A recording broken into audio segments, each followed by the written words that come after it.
Bali targetkan angka kemiskinan ekstrim 0% tahun ini.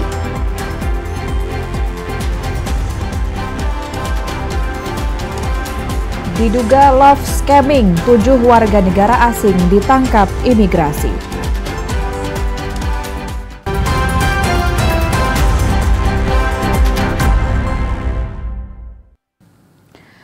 Om Swastiastu.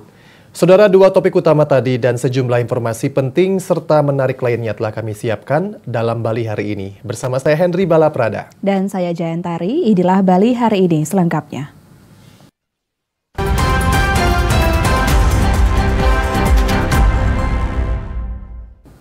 Informasi pertama, Saudara, pemerintah Provinsi Bali kini terus mengoptimalkan berbagai upaya untuk mengentaskan kemiskinan ekstrim hingga 0% pada tahun 2024. Namun upaya ini terkendala pendataan penduduk miskin ekstrim yang belum maksimal. Pemerintah Provinsi Bali menargetkan kemiskinan ekstrim ditekan hingga 0% pada tahun ini. PJ Gubernur Bali, Sangmade Mahindra Jaya mengatakan, saat ini tingkat kemiskinan ekstrim di Bali berada pada angka 0,19% atau berada di bawah rata-rata kemiskinan ekstrim nasional, yakni 1,12% pada 2023. Meski Bali menjadi provinsi dengan tingkat kemiskinan ekstrim terendah di Indonesia, Sangmade Mahindra Jaya menegaskan akan terus mengoptimalkan berbagai upaya untuk mengintervensi penduduk miskin ekstrim di Bali. Saat ini pihaknya telah menggencarkan pemberian bantuan sosial dan pelatihan kepada masyarakat miskin ekstrim hingga implementasi program bedah rumah terhadap rumah warga miskin ekstrim di sejumlah daerah. Kendati demikian, pihaknya menyebutkan adanya kendala yang menghambat upaya percepatan pengentasan kemiskinan ekstrim di Bali. Salah satunya masih adanya masyarakat miskin dan miskin ekstrim yang belum terdata atau belum masuk dalam data terpadu kesejahteraan sosial (DTKS).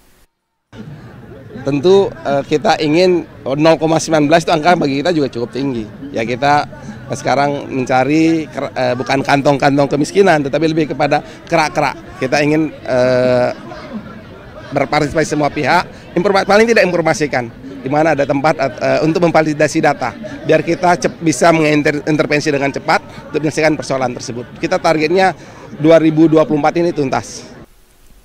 Sementara itu, tingkat pengangguran terbuka di Bali tercatat mencapai 2,69%, namun masih berada di bawah nasional yang tingkat pengangguran terbukanya masih mencapai di atas 5%. Yasinta Buddha melaporkan.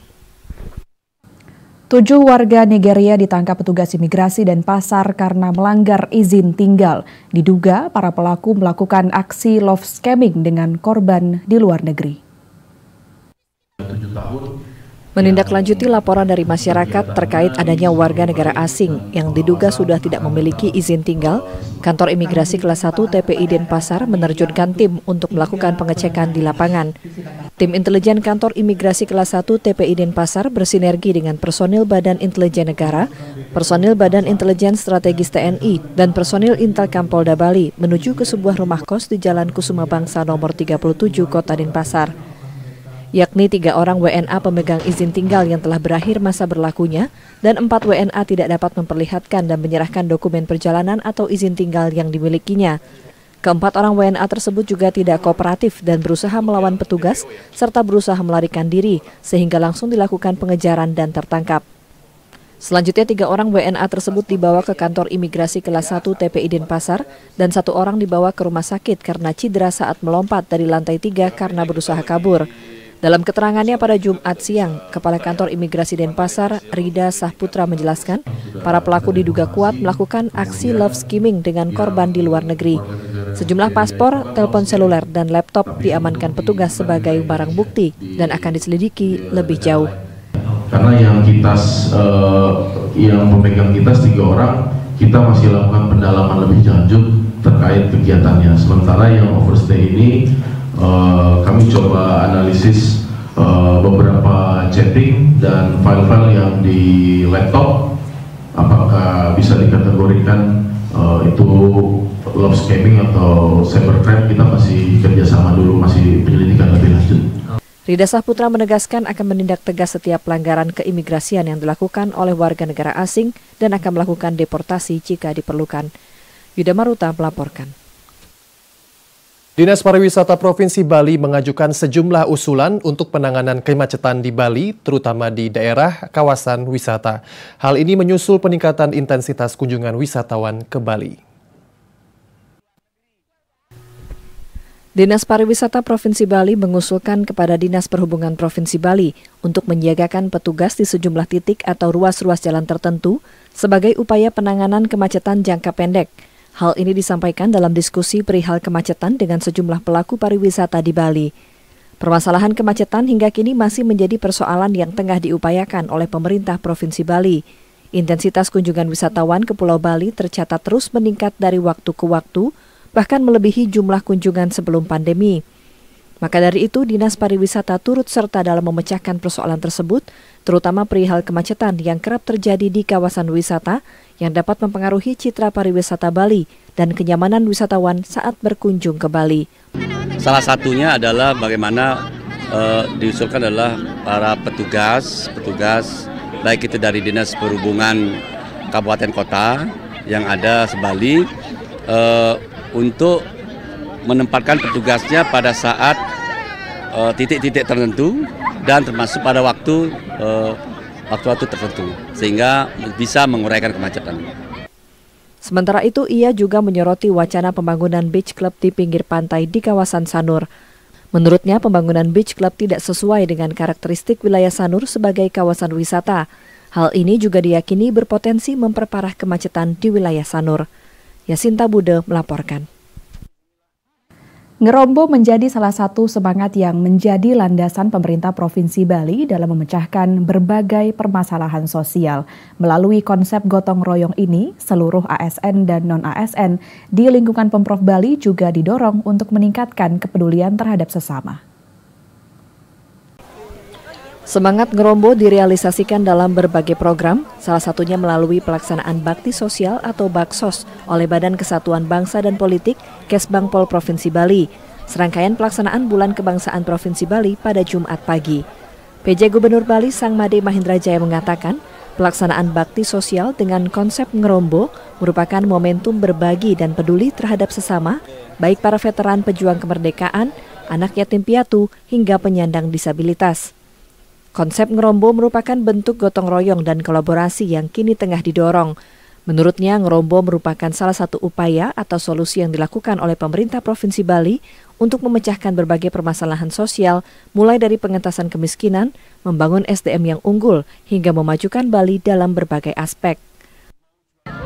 Yang jelas, ngerombo ini kan pada dasarnya bagaimana kita bergotong royong menyelesaikan persoalan yang ada. Ya, ini kita aja karena kita sadar ya banyak sekali persoalan yang ada di tengah kita yang nggak mungkin bisa kita selesaikan. Bisa diantaranya terutama saat ini kita fokuskan adalah berbagi, membantu saudara-saudara kita yang kurang beruntung.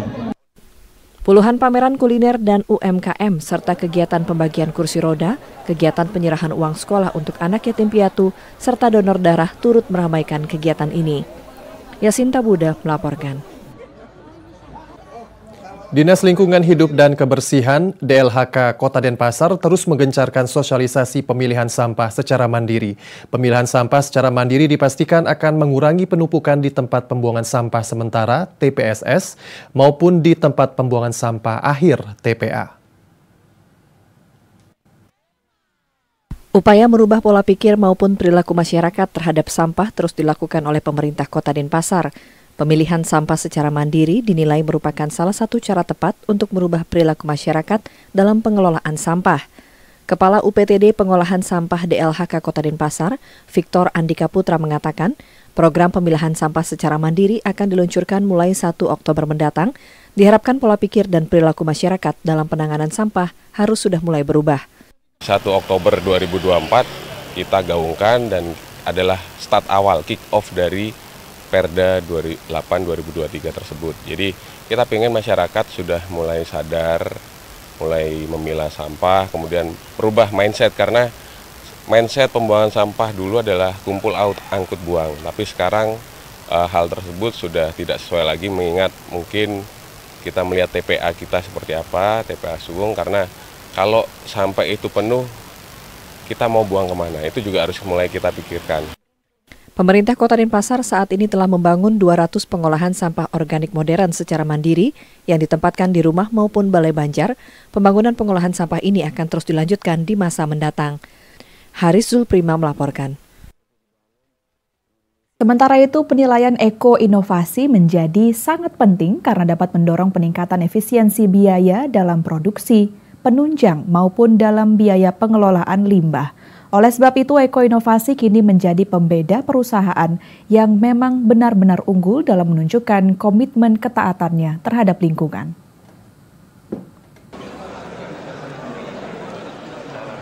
Hal tersebut disampaikan Wakil Menteri Lingkungan Hidup dan Kehutanan Alwe Dohong pada Environmental and Social Innovation Awards ENSIA 2024 di Nusa Dua. Salah satu program unggulan Kementerian Lingkungan Hidup dan Kehutanan KLHK adalah program PROPER, yakni program penilaian peringkat kinerja perusahaan dalam pengelolaan lingkungan hidup.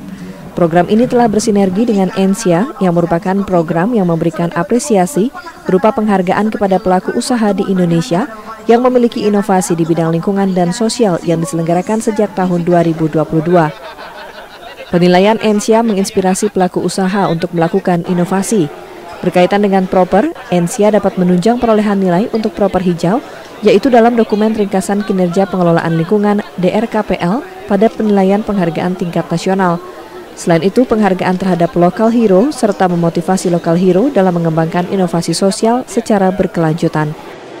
Penilaian PROPER itu menunjukkan bagaimana komitmen perusahaan di dalam mengelola lingkungan hidupnya, mengelola emisinya, mengefisiensi sumber dayanya, bahkan bagaimana pembinaan masyarakatnya dan sebagainya, itu akan terus kita lakukan. Ini bagian dari insentif dari pemerintah untuk memberikan penghargaan kepada dunia usaha yang melakukan usaha-usaha yang responsibel terhadap environment maupun sosial. Tapi juga swasta, Pak.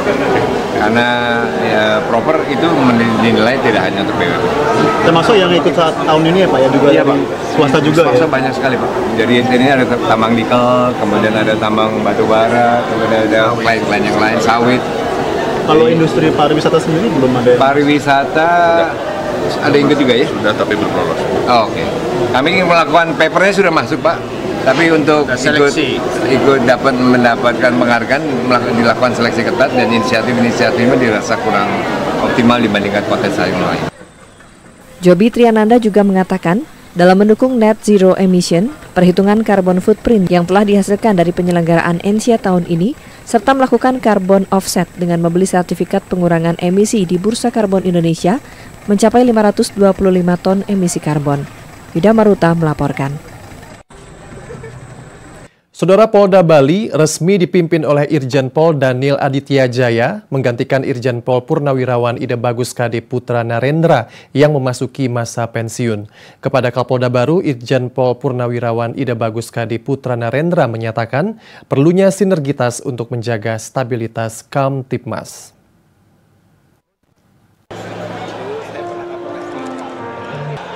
Usai serah terima jabatan yang dilakukan di Jakarta oleh Kapolri Jenderal Listio Sigit Prabowo pada 29 Juli 2024, tampuk pimpinan Polda Bali kini diemban oleh Irjen Pol Daniel Aditya Jaya, menggantikan Irjen Pol Purnawirawan Ida Bagus KD Putra Narendra yang memasuki masa purna bakti. Sebelumnya Irjen Pol Daniel Aditya Jaya menjabat sebagai Kapolda Kalimantan Utara.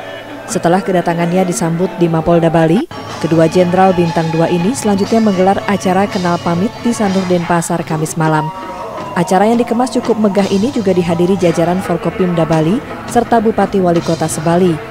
Dalam sambutan, Irjen Pol Purnawirawan Ida Bagus KD Putra Narendra menyatakan perlunya sinergitas untuk memelihara stabilitas Kamtibmas di Bali, terutama menjelang Pilkada serentak 27 November mendatang, seperti yang terjadi saat pemilihan presiden lalu. Dalam prinsip saya sebagai Kapolda, saya tidak untuk mencari prestasi, saya tidak minta dipuji, tapi saya minta saya kerja biar dinikmati sama masyarakat, dilihat kenyataannya, tidak perlu dipuji, tidak perlu memberikan penghargaan, tapi kita lihat Bali itu aman dan kondusif, tidak ada percikan api pun pada saat pelaksanaan Pilpres kemarin. Kami mohon izin bergabung Mohon izin kami berada di Polda Bali dan kami mohon izin masuk barisan bersama-sama. Mari kita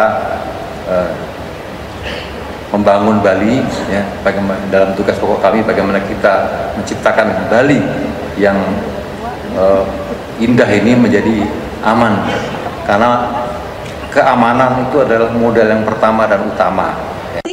Di bawah kepemimpinan Kapolda Bali Irjen Pol Daniel Aditya Jaya menjadi harapan baru bagi masyarakat Bali, terutama dalam menjaga situasi Kamtibmas yang selama ini sudah berjalan dengan baik.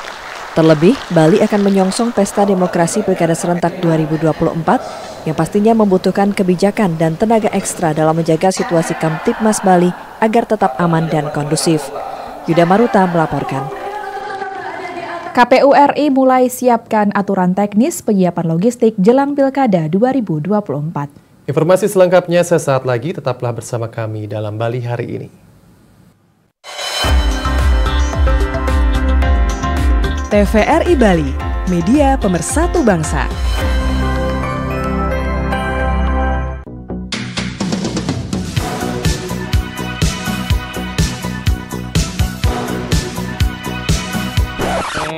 Rame banget, Dul. Iya.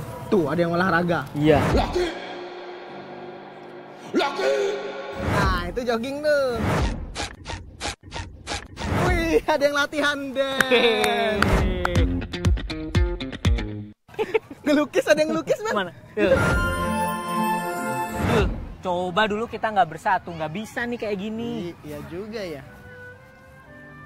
Persatuan adalah pilar utama yang menjaga Indonesia tetap kokoh. Perbedaan bukan halangan, perbedaan yang membuat kita menjadi satu.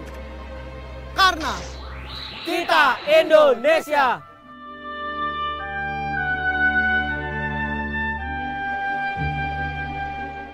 Ini adikku, umurnya cuma beda 1 tahun dariku, tapi selalu minta dibantu. Ternyata adik stunting, gagal tumbuh, gagal berkembang, dan juga sakit-sakitan. Andai ada yang bisa kulakukan. Jaga anak-anak kita, jangan sampai tumbang. Pantau tumbuh kembang anak, cegah stunting sejak dini. Pemirsa, senang sekali kami kembali hadir menjumpai Anda dalam acara Wacana Publik, sebuah program acara yang membahas isu yang hangat diperbincangkan di tengah masyarakat. Dialog interaktif yang membahas berbagai isu di masyarakat, pariwisata, cuaca, kesehatan, program pemerintah, dan masih banyak lagi. Saksikan acara Wacana Publik hanya di TVRI Bali, media pemersatu bangsa. Bali ke depan.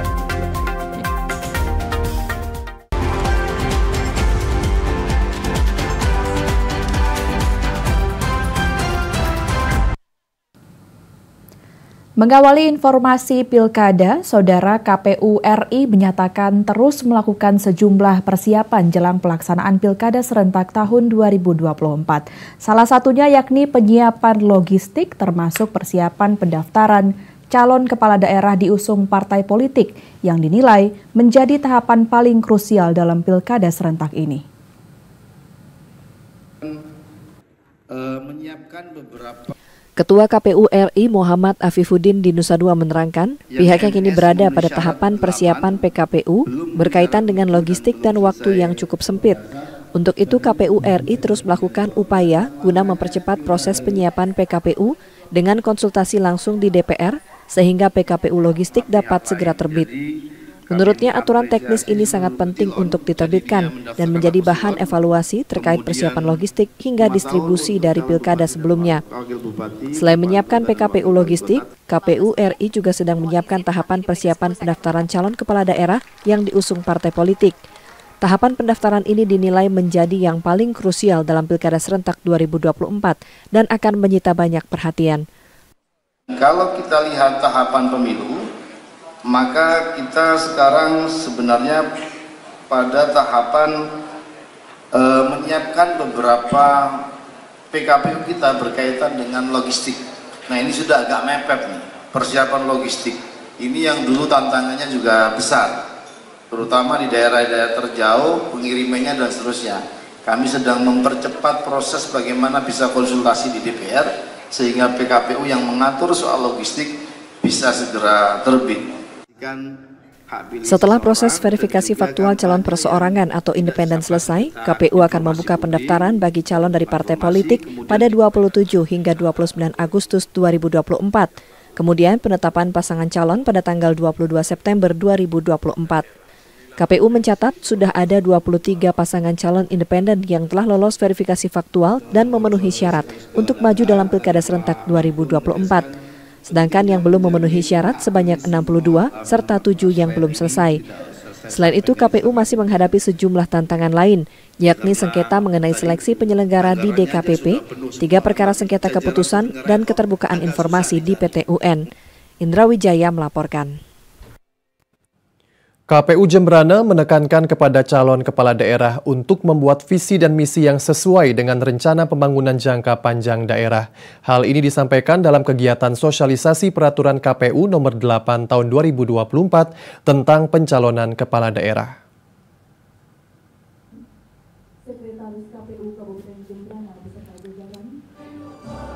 PKPU nomor 8 tahun 2024 mengharuskan visi misi pasangan calon sejalan dengan rencana pembangunan jangka panjang RPJP Kabupaten atau Provinsi. Hal ini dilakukan agar program calon kepala daerah yang baru sejalan dengan program jangka panjang daerah. Melalui sosialisasi ini, KPU meminta para calon untuk mendaftar lebih awal serta menghindari kesalahan pada berkas administrasi.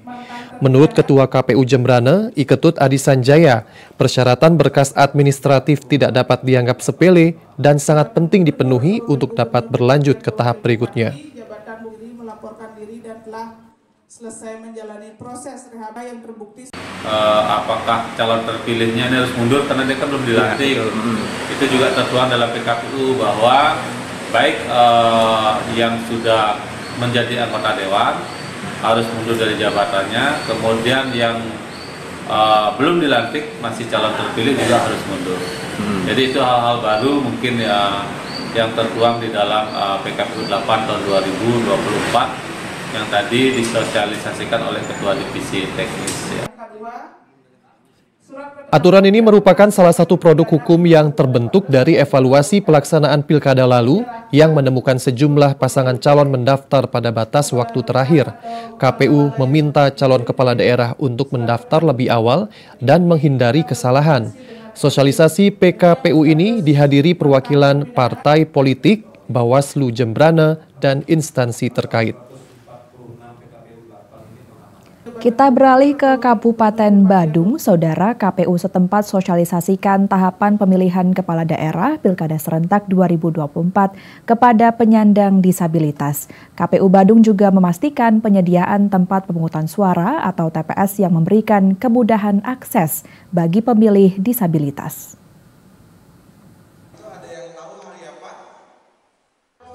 KPU Badung mendatangi pemilih disabilitas di Sekolah Luar Biasa SLB Negeri 1 Badung di Kuta Selatan. KPU Badung memberikan pendidikan pemilih dan sosialisasi kepemiluan kepada siswa penyandang disabilitas, baik tunarungu, tunanetra, dan penyandang disabilitas lainnya. Selain menyampaikan informasi tentang bagaimana cara memastikan DPT secara daring, KPU juga memberikan semangat dan motivasi kepada pemilih disabilitas untuk berpartisipasi dalam Pilkada Serentak 2024. Melalui sosialisasi ini, KPU Badung juga berkoordinasi dengan pihak SLB untuk penyediaan tempat pemungutan suara atau TPS dengan akses yang mudah bagi para penyandang disabilitas untuk menggunakan hak pilihnya pada Pilkada Serentak. Karena kami di KPU Badung memastikan bahwa teman-teman disabilitas itu bisa terlayani mulai dari awal. Sekarang akan kita sosialisasikan juga tentang pendataan pemilih, apakah mereka sudah terdaftar atau belum. Nanti mereka akan melakukan cek DPT online. Kemudian nanti di hari H ada fasilitas lebih atau kita mengedepankan prinsip aksesibilitas sehingga kawan-kawan yang difabel itu pun bisa dengan mudah mengakses TPS. Jadi kami berharap dengan kegiatan ini anak-anak kami lebih menyadari lagi, lebih terpanggil untuk melaksanakan hak pilih, sehingga keterlibatan mereka untuk menentukan pembangunan dan sebagai warga masyarakat bisa ikutlah mereka.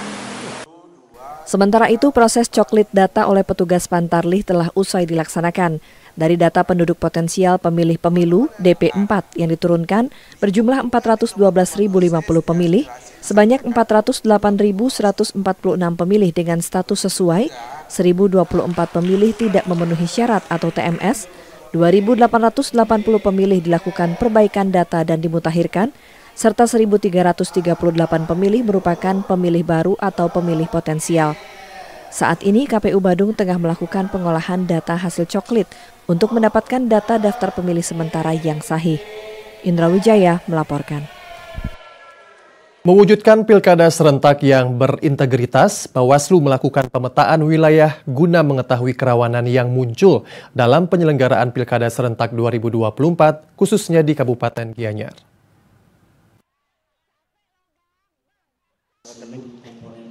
Bawaslu melaksanakan rapat koordinasi dengan instansi penyelenggara pemilu terkait pemetaan wilayah kerja pada pilkada serentak. Ketua Bawaslu Provinsi Bali, Putu Agus Tirta Suguna, mengakui momen pendaftaran bakal calon kepala daerah perlu diawasi ketat untuk mengantisipasi kesalahan administrasi para bakal calon. Hal senada juga disampaikan Ketua Bawaslu Kabupaten Gianyar, Iwayan Hartawan, menyoroti masa kampanye yang dinilai rawan. Keterlibatan kelompok masyarakat yang tidak diperkenankan mengikuti kampanye, seperti aparat desa, aparatur sipil negara atau ASN, serta anggota TNI Polri yang dituntut netral perlu menjadi perhatian bersama. Baru dipermasalahkan terkait dengan proses ijazah palsu. Nah, ini yang kita harus mitigasi dan harus kita antisipasi. Nah, nanti pada saat masa-masa kampanye, masa-masa kampanye ini juga perlu kita mitigasi terkait dengan bagaimana mereka melakukan metode kampanye. Nah, kemudian di masa tenang juga, dalam PKPU 2 itu sudah tercantum terkait dengan masa tenang. Nah, ini sudah kita sampaikan kepada Bawaslu RI agar menyampaikan kepada KPU RI terkait dengan PKPU 2 itu. Di setiap tahapan itu memiliki kerawanan, baik itu di pemutahiran daftar pemilih, ya itu memang ada warga kita yang nanti punya hak pilih, itu harus bisa menggunakan hak pilih. Karena bisa saja, dalam persyaratan itu kan menggunakan hak pilih itu harus punya EKTP kan. Nah, sedangkan adik-adik kita yang sudah berumur 17 tahun itu, sudah hak pilih, enggan juga untuk mengurus KTP. Rapat koordinasi Bawaslu ini juga menegaskan seluruh anggota Gakumdu terus lakukan pengawasan guna mewujudkan penyelenggaraan pilkada di Kabupaten Gianyar berlangsung damai dan berintegritas. Wayan Sudarsana melaporkan. Guna meminimalisir pemanfaatan alat peraga kampanye atau APK berbahan plastik diperlukan penerbitan regulasi serta sebuah kepastian hukum. Hal tersebut diapresiasi oleh pemerintah Kabupaten Gianyar untuk menciptakan pemilu yang lebih ramah lingkungan.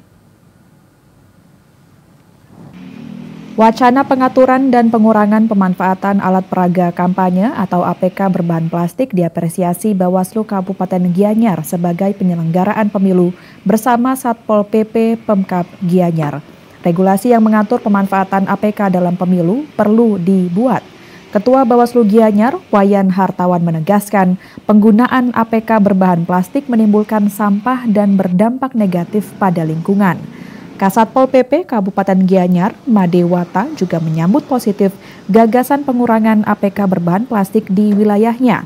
Mengingat Gianyar sebagai daerah tujuan wisata perlu mewujudkan lingkungan yang bersih dari sampah plastik. Ya kan harapan ini kan kalau di Bali kan sebenarnya sudah ya darurat sampah gitu kan, itu yang menjadi atensi. Di samping itu juga Bali merupakan daerah tujuan wisata ya, sehingga tidak mengganggu ya kunjungan dari saudara-saudara kita yang mau ke Bali. Kalau saya setuju himbauan dari KPU Provinsi terkait dengan pengurangan pemasangan baliho. Mengapa? Sekarang kita kan zaman digitalisasi, berbagai program kan bisa di media sosial, Instagram sebagai. Saya mendukung himbauan dari KPU Provinsi Bali untuk tidak ada pemasangan baliho atau mengurangi lah. Berbahan plastik masih tampak di beberapa wilayah di Kabupaten Gianyar. Untuk itu, pengawasan berbagai pihak diperlukan guna mewujudkan pemilu yang lebih ramah lingkungan. Saudara, pastikan anak terimunisasi, Dinas Kesehatan Karangasem lakukan sampling. Informasi selengkapnya kami hadirkan usai jeda. TVRI Bali, media pemersatu bangsa.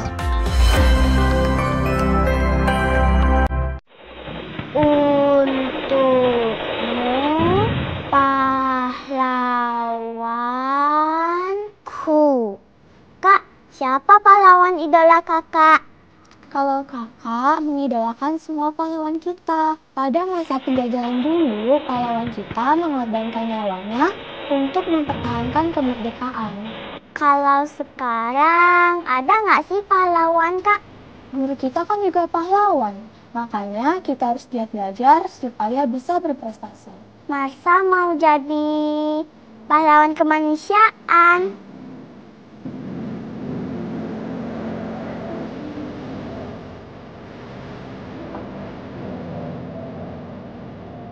Pintar, Marsha. Terima kasih pahlawanku atas jasa-jasamu.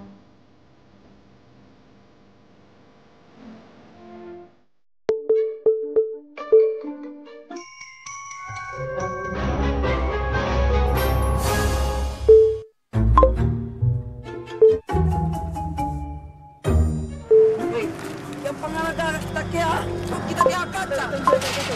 Mana ngambil akan kaca rukit. Halo guys.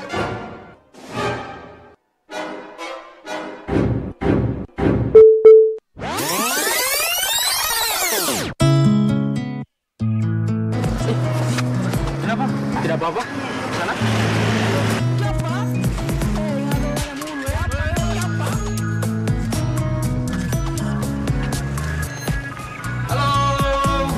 Cok, apa ini? Guys, gaul itu perlu, tapi menjadi bijak lebih penting. Jadilah generasi bijak menggunakan gadget. Peristiwa olahraga dalam sepekan yang kami rangkum dalam Sportif edisi minggu ini. Menyalakan api semangat olahraga. Menampilkan beragam informasi menarik dalam dunia olahraga.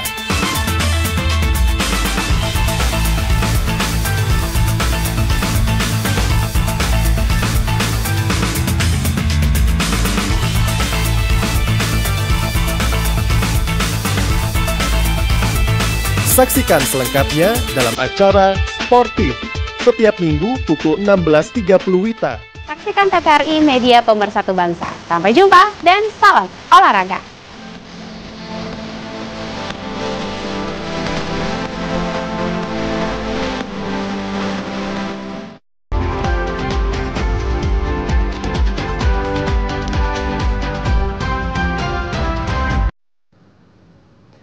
Terima kasih saudara Anda masih menyaksikan Bali hari ini. Pemerintah Kabupaten Karangasem melalui Dinas Kesehatan melakukan sampling kepada sejumlah anak umur 0 hingga 7 tahun ke masing-masing desa.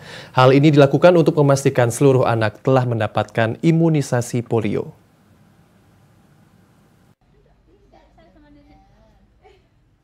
Pelaksanaan sampling dilakukan petugas medis di masing-masing puskesmas bersama aparat desa untuk memastikan tidak ada anak yang tercecer atau belum mendapatkan vaksin polio. Sampling dilakukan secara acak seluruh desa di Kabupaten Karangasem yang menyasar 20 orang anak per desa. Kepala Dinas Kesehatan Kabupaten Karangasem, I Gusti Bagus Putra Pertama mengungkapkan, kegiatan sampling ini merupakan bagian pelengkap dari pelaksanaan Pekan Imunisasi Nasional PIN Polio setelah capaian imunisasi mencapai lebih dari 95% dan sweeping yang telah dilakukan sebelumnya. Dalam kegiatan sampling, Dinkes Karangasem juga mendata dan mengedukasi warga akan pentingnya imunisasi polio bagi anak. Hingga saat ini capaian PIN polio tahap pertama di Kabupaten Karangasem telah mencapai 42.670 anak dari total target sasaran sebanyak 36.887 anak di Karangasem. Kita laksanakan di setiap desa di Kabupaten Karangasem dengan pelaksana tentu dari puskesmas mengcross dia antara bidan atau tenaga kesehatan di desa A dengan di desa yang lainnya, sehingga tidak diarahkan oleh kader atau bidan atau petugas kesehatan yang mewilayahi, dilaksanakan secara cross. Itu dilaksanakan di Karangasem mulai kemarin, ada yang kemarin, ada sekarang sampai dengan tanggal 5, sehingga cakupan yang kita dapat itu benar-benar di wilayah tersebut semua anak 0 sampai 7 tahun ini mendapatkan vaksinasi PIN polio. Kegiatan sampling imunisasi tahap pertama akan terus dilaksanakan di masing-masing desa dan kelurahan hingga tanggal 5 Agustus 2024. Putra Widiarsana melaporkan. Meski kasus demam berdarah denggi di Kabupaten Karangasem terus mengalami penurunan, Dinas Kesehatan Karangasem terus mengoptimalkan fogging dan pemberantasan sarang nyamuk di daerah endemi demam berdarah. Hal ini dilakukan guna mencegah merebaknya kembali kasus DBD di Karangasem. Mencegah merebaknya kembali kasus demam berdarah di tengah peralihan musim saat ini, Dinas Kesehatan Karangasem terus gencarkan fogging dan pemberantasan sarang nyamuk atau PSN di daerah-daerah endemi demam berdarah. Meski kasus demam berdarah di Kabupaten Karangasem pada pertengahan Juli hingga awal Agustus 2024 mengalami tren penurunan, namun Dinas Kesehatan Karangasem terus melakukan aksi pencegahan karena masih ditemukannya kasus DBD di sejumlah wilayah endemi demam berdarah, salah satunya di wilayah Kota Amlapura, Kecamatan Karangasem. Ya, fogging dilaksanakan ini untuk mengendalikan vektor penular demam berdarah, dalam hal ini adalah nyamuk Aedes aegypti. Kasus DBD di Kabupaten Karangasem sekarang memasuki fase penurunan. Ya. Jadi siklus 5 tahunan, puncaknya yang kemarin bulan Mei, Juni itu tinggi, dan Juli, sekarang Agustus sudah mulai turun. Jadi kalau per bulannya kemarin 113-an, sekarang 1 bulan di Juli ini tidak sampai menembus angka 100 kasus DBD di Kabupaten Karangasem. Kepala Dinas Kesehatan Karangasem menambahkan, pada peralihan musim dengan kelembaban serta hujan di wilayah Karangasem dapat memicu berkembang biaknya vektor nyamuk demam berdarah. Karenanya kesadaran dan peran aktif masyarakat dalam pemberantasan sarang nyamuk sangat penting. Andi Hussein melaporkan. Saudara, pemerintah Kota Denpasar terus meningkatkan prioritas kemajuan di bidang pendidikan di Kota Denpasar. Salah satu yang dilakukan adalah pembangunan gedung baru dan rehabilitasi gedung sekolah. Kadisdikpora Kota Denpasar, Anak Agung Gede Wiratama mengatakan, pada APBD Induk tahun 2024 ini, Pemkot Denpasar melalui Disdikpora Kota Denpasar akan membangun gedung baru di 11 sekolah dan rehabilitasi yang menyasar 4 sekolah. Ia menjelaskan meski setiap tahun dianggarkan, perbaikan dan pembangunan gedung sekolah ini dilaksanakan secara bertahap berdasarkan skala prioritas, sehingga gedung sekolah di Kota Denpasar layak pakai secara berkelanjutan dan memberikan kenyamanan saat proses belajar mengajar. Jadi 11 ini mudah-mudahan sampai Desember ini sudah kelar semuanya.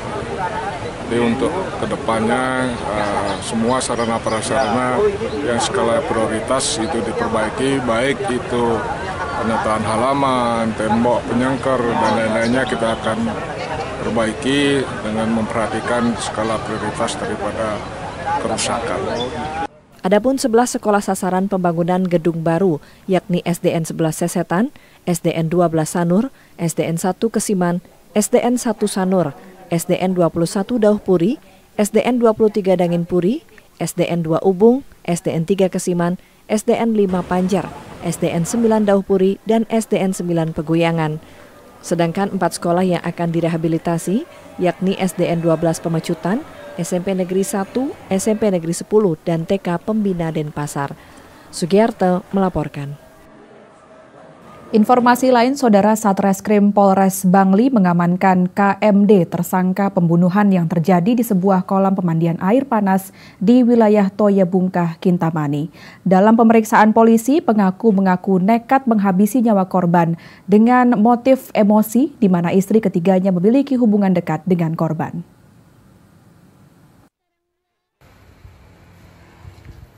Peristiwa pembunuhan terjadi Rabu 31 Agustus 2024 pukul 22 WITA di salah satu tempat pemandian air panas di Banjar Toya Bungkah, Batur, Kintamani. Kejadian berawal saat tersangka melihat istri ketiganya mengendarai motor milik korban menuju ke tempat kosnya di sebuah penginapan di Banjar Toya Bungkah. Tersangka pun menyusul ke tempat kos dan mengambil telepon genggam istri ketiganya tersebut. Usai membaca percakapan di telepon genggam tersebut, pelaku pun mencari korban ke tempat pemandian air panas Vulkanosari Toya Bungkah dengan membawa sebilah celurit. Tersangka pun nekat menghabisi nyawa korban KS saat berendam di kolam pemandian air panas. Satreskrim Polres Bangli pada tanggal 1 Agustus 2024 dengan perkara dugaan tindak pidana pembunuhan. Pada waktu kejadian yang mana tertanggal 31 pada hari Rabu sekira pukul 22 WITA. Untuk TKP di kolam renang Vulkanosari yang berlokasi di Banjar Toya Bungkah, Desa Batur Tengah, Kecamatan Kintamani, Kabupaten Bangli. Sudah bisa dilakukan proses mediasi, namun besoknya dari pelaku mempunyai niat untuk melakukan pembunuhan. Hari kemarin peristiwa terjadi dan celurit yang ketiga itu dipakai oleh pelaku untuk membunuh di TKP. Saat ini pelaku masih menjalani pemeriksaan intensif penyidik Polres Bangli. 3 bilah celurit berbagai ukuran diamankan polisi sebagai barang bukti termasuk telepon genggam milik pelaku. Atas perbuatannya pelaku dikenakan pasal 340 KUHP, subsider 338, subsider 351 ayat 3 dengan ancaman hukuman penjara minimal 20 tahun dan maksimal hukuman mati atau penjara seumur hidup. Bagus Oka melaporkan. Saudara, Polres Tabanan mengamankan 30,56 gram jenis sabu dan menangkap 9 tersangka. Pengungkapan kasus narkoba di Tabanan menjadi bentuk pemberantasan penyalahgunaan dan peredaran gelap sabu.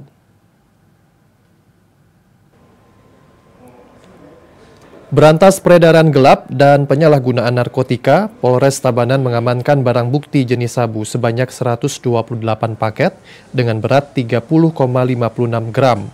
Kapolres Tabanan AKBP Chandra Citra Kusma mengatakan, keseluruhan barang bukti diamankan dari hasil penangkapan 9 tersangka pengguna serta pengedar narkoba jenis sabu dengan motif ekonomi.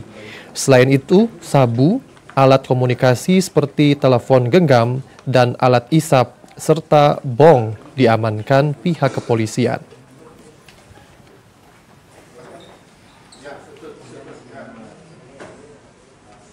Dapat kami tunjukkan untuk BBBB yang didapatkan diantaranya ada total 128 paket sabu dengan berat seluruhnya adalah 30,56 gram.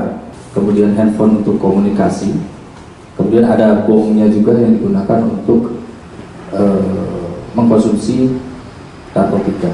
Waktu itu dia ngambil 1 paket, ya, tapi kalau sudah pecah-pecah, kami lupa juga dari berapa ya, 11 kira barangnya.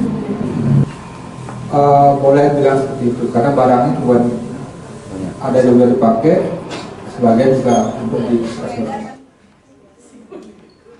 Pengungkapan 9 kasus narkoba ini merupakan bentuk keseriusan kepolisian dalam memberantas narkotika di wilayah hukum Polres Tabanan. Proses penyidikan terus dilakukan guna memaksimalkan penangkapan jaringan atau sindikat peredaran narkotika di Kabupaten Tabanan. Informasi menarik lainnya kami hadirkan saat lagi, tetaplah bersama Bali Hari Ini.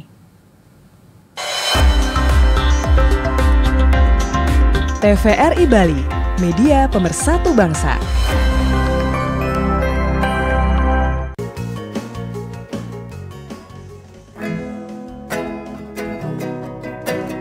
Giring semeton Bali, lestarian gending Bali. Lewat acara puniki, acara Kipna Bali, ngajegang seni gending-gending Bali. Lewat acara puniki, Kipna Bali.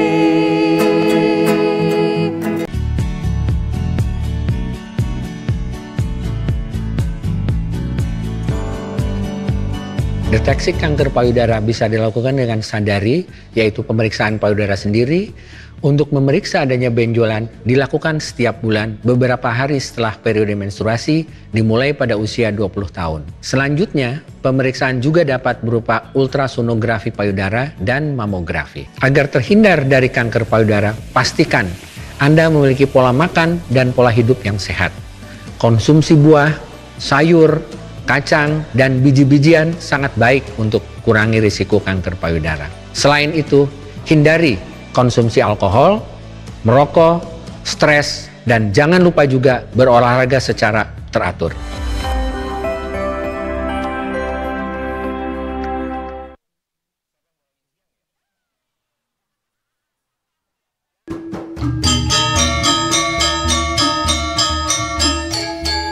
Budaya dan karya seni merupakan kekayaan Indonesia yang sudah mendunia.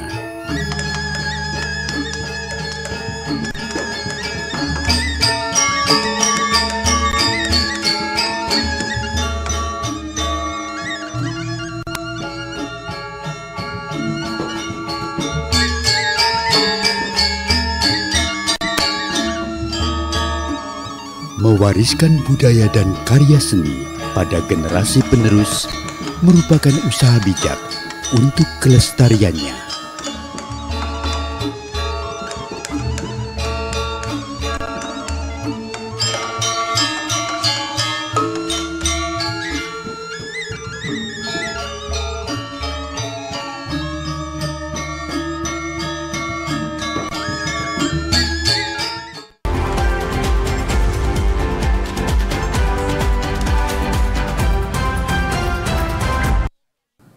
Anda kembali menyaksikan Bali hari ini.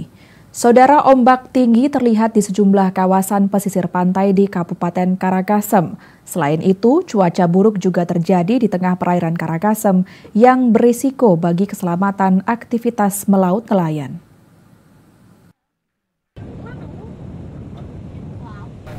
Hampir 2 hari terakhir, terjangan ombak setinggi 3 meter lebih terlihat di sejumlah kawasan pesisir di Kabupaten Karangasem. Di antaranya terjadi di pesisir Pantai Bugbuk, pesisir Ujung, pesisir Seraya, pesisir Jasri, dan pesisir Pantai Bunutan. Di pesisir Pantai Lepra, Desa Bugbuk, Karangasem, terjangan ombak tinggi ini juga menyebabkan air laut naik mendekati bangunan rumah warga di pesisir pantai. Seluruh nelayan di pesisir Bugbuk pun telah mengevakuasi perahu jukung mereka ke areal perkebunan guna menghindari kerusakan akibat hantaman ombak tinggi. Sejumlah nelayan mengatakan terjangan ombak dan gelombang tinggi di tengah perairan ini biasa terjadi pada peralihan musim. Kalau ombak besar begini sampai di mana biasanya, Pak? Bisa sampai ke sini, Pak ya? Bisa sini cuma. Oke. Bisa lewat sampai. Berapa lama biasanya akan terjadi begini, Pak? Kadang-kadang 1 bulan. Hah? Berapa lama, Pak, kira-kira? Bisa 20 hari. 20 harian ya, Pak ya. Berarti selama itu nggak bisa berangkat melaut, Pak ya? Nggak bisa ya? Nggak bisa. Saat ini tidak ada nelayan yang berani melaut karena kondisi gelombang di tengah perairan Karangasem hingga Selat Lombok yang cukup tinggi. Kondisi cuaca buruk ini diprediksi akan terjadi hingga 1 bulan. Andi Hussein melaporkan. Sidang lanjutan dugaan pungli yang menjerat Bendesa Adat Berawe, Desa Tibu Benang, Kecamatan Kuta Selatan, Kabupaten Badung, dengan terdakwa I. Ketut Riana kembali digelar dengan agenda mendengarkan pendapat ahli.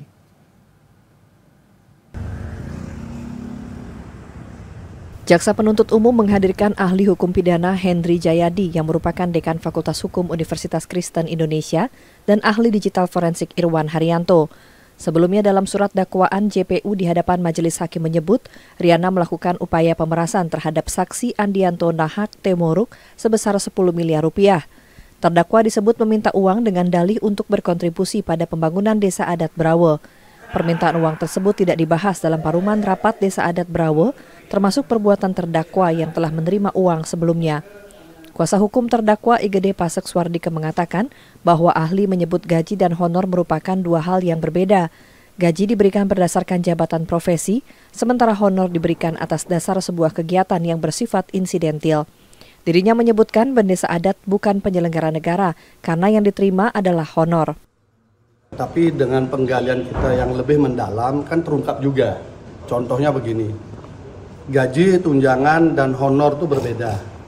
Itu diakui juga, walaupun muter sana muter sini, tapi akhirnya kan fakta yang bicara bahwa memang gaji dan honor itu berbeda. Saya kira kalau dilihat dari keterangan ahli tadi, walaupun berusaha untuk membenarkan dakwaan JPU, tapi justru akhirnya justru membenarkan bahwa proses dakwaannya banyak keliru gitu.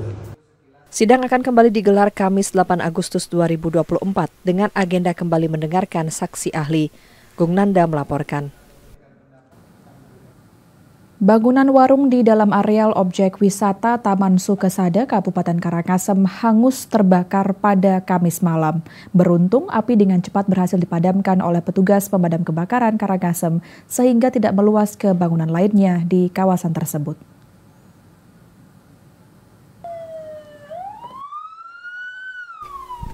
Warga ujung pesisir dibuat panik oleh kebakaran salah satu warung yang berada di dalam objek wisata Taman Sukesada, ujung Karangasem pada Kamis malam. Tidak ada yang mengetahui pasti penyebab kebakaran karena saat itu objek wisata tersebut sudah tutup dan jalanan sudah sepi.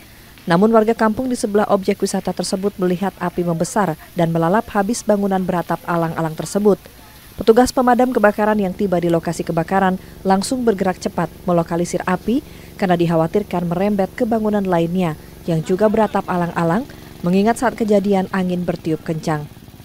Jadi dapat kami laporkan, kami di pos pemadam Karangasem menerima laporan pukul 21.56. Jadi objek yang terbakar adalah bangunan warung yang ada di Taman Sukesada ujung. Gitu, kan. Informasi kami di lapangan kemarin penyebabnya adalah konsleting listrik dari stokis minuman. Jadi kami menghabiskan air 12.000 dengan 14 personel pasukan. Gitu. Penyebab kebakaran diduga akibat hubungan arus pendek listrik karena api diketahui berasal dari stokis yang ada di dalam warung tersebut. Andi Hussein melaporkan. Saudara, turnamen basket antar pelajar se-Bali tahun 2024 diikuti 21 tim dari sejumlah kabupaten di Bali. Turnamen ini selain menggali potensi pebasket muda berbakat, juga lebih mengenalkan olahraga basket di kalangan pelajar.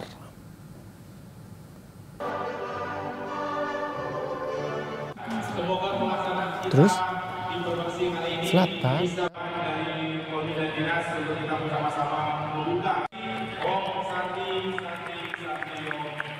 Kompetisi bola basket antar pelajar se-Bali ini diikuti 21 tim basket putra dan putri untuk pelajar SD, SMP, dan SMA dengan mempertandingkan basket 3-on-3 dan 5-on-5.